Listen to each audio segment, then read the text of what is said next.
Welcome to the Rim Break Rodeo. We hope this video helps. You start inside Safari. Tap the Tabs button, the two overlapping squares, to enter Tab View. Once done, confirm you are in a regular window and not private browsing, because closed tabs do not persist there. Make sure the plus, New Tab button is visible. On iPhone, it can be at the bottom or top depending on your settings.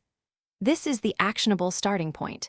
We will long press that plus button to reveal recently closed tabs and restore them one by one.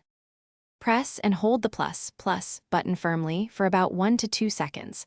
A pop-up labeled Recently Closed will appear listing closed tabs in chronological order.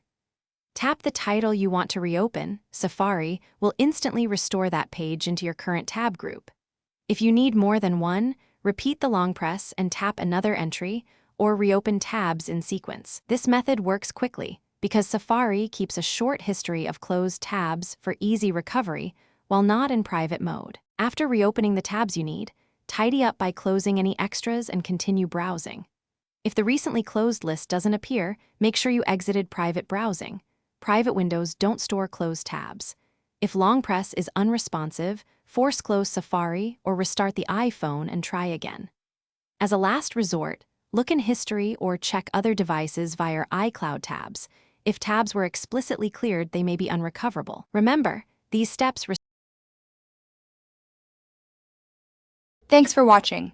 Consider subscribing if we helped you.